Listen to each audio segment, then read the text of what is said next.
வணக்கங்க. இன்றைக்கி நம்ம என்ன செய்ய போகிறோன்னா, ஒரு ஈஸியான ஒரு ராகி தோசை, அதுக்கு தொட்டுக்க ஒரு ஆல் இன் ஒன் சட்னி. இது ரொம்ப டேஸ்டியாக இருக்குங்க. ரொம்ப ஈஸியாகவும் செஞ்சிடலாம்.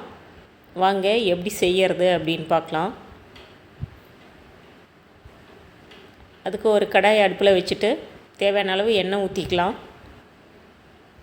எண்ணெய் காஞ்சதும் ஒரு ஸ்பூன் கடலைப்பருப்பு, ஒரு ஸ்பூன் உளுத்தம்பருப்பு, பெருங்காயம் சிறிதளவு போட்டு பொரியிற அளவுக்கு வறுத்துக்கலாம். ஒரு 5-6 வரமிளகா, ஒரு பச்சை மிளகா, ஒரு பெரிய வெங்காயம், நறுக்கி வச்ச இஞ்சி, 5-6 பூண்டு பல்,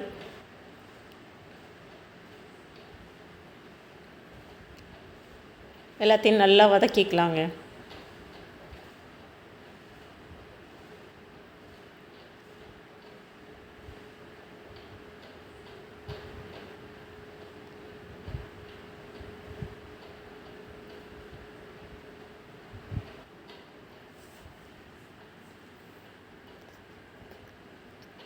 நல்லா வதங்கணும், பச்சை வாசனை போகிற அளவுக்கு வதங்கணுங்க.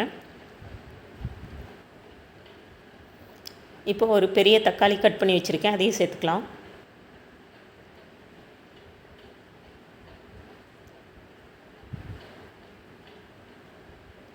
புளி ஒரு கொட்டைப்பாக்கு சைஸுக்கு எடுத்துக்கலாம்.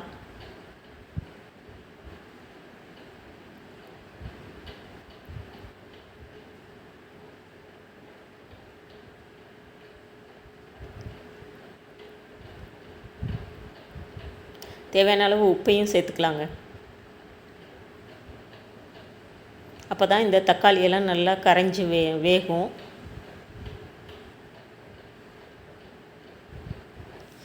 இப்போ மிளகாத்தூள், காஷ்மீர் மிளகாத்தூள் ரெண்டையும் ஒவ்வொரு ஸ்பூன் எடுத்திருக்கேன், அதையும் சேர்த்துக்கலாம்.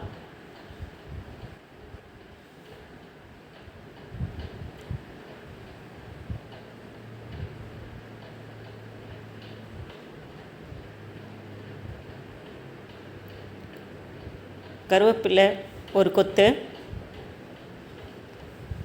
புதினா ஒரு கைப்பிடி அளவு, கொத்தமல்லி ஒரு கைப்பிடி அளவு, தேங்காய் சிறிதளவு கட் பண்ணி போட்டுக்கலாம்.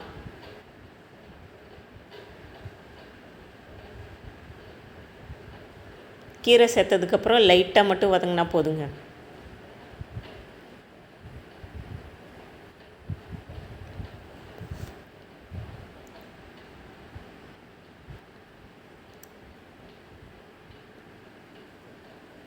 இப்போ இதில் ஒரு 2 டேபிள் ஸ்பூன் அளவுக்கு வேர்க்கடலை சேர்த்துக்கலாம்.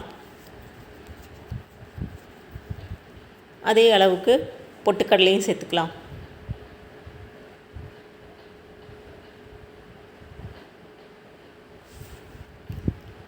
அவ்வளோதாங்க, அப்படியே ஆற வச்சிடலாம்.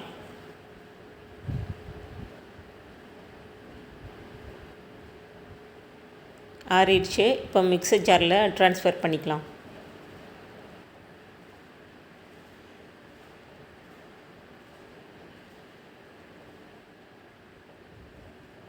இது எல்லா சட்னியும் ஒரே சட்னி இல்லைங்க. தேங்காய் சட்னி, தக்காளி சட்னி, கொத்தமல்லி சட்னி, இப்படி அரைச்சாச்சு. அதுக்கு ஒரு தாளித்து கொட்டிடலாம்.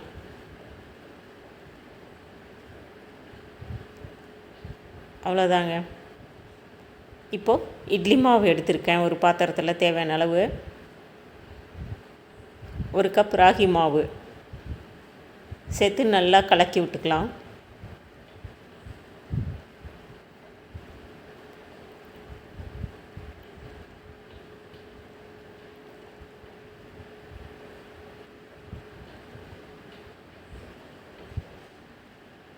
நல்லா கலந்ததுக்கப்புறமா கொஞ்சம் தண்ணி தேவைப்படும், லைட்டாக ஊற்றிக்கலாம்.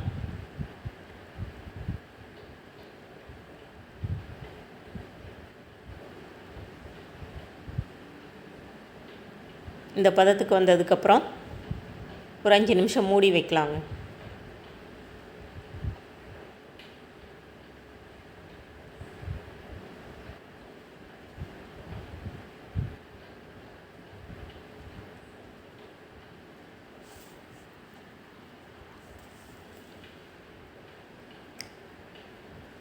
5 நிமிஷம் ஆயிடுச்சு பாருங்கள். எல்லா மாவும் சேர்ந்து ஒன்றா ஊறிடுச்சு. இப்போ ஒரு தோசை பேன் அடுப்பில் வச்சு எண்ணெய் அப்ளை பண்ணிக்கலாம்.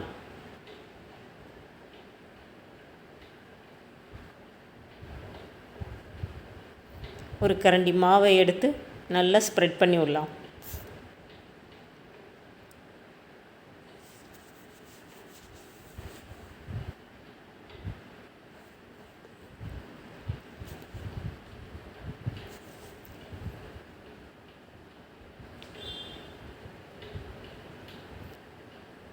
ரெண்டு நிமிஷம் கழித்து சுற்றி எண்ணெய் விட்டு கொஞ்சம் நேரம் வேக விடலாம்.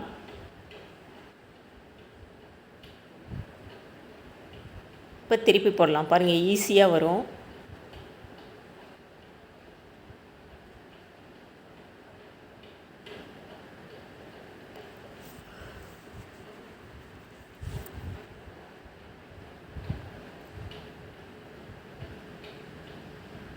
தட்டுக்கு மாற்றிக்கலாம்.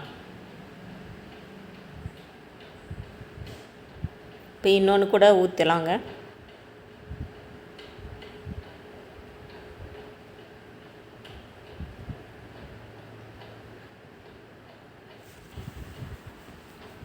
அதே மாதிரியே எண்ணெய் சுற்றி விட்டு திருப்பி போடலாம்.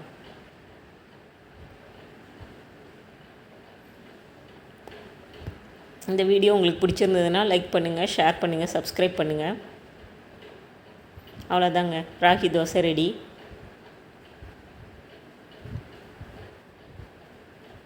சட்னியோட நம்ம சர்வ் பண்ண வேண்டியது தான்.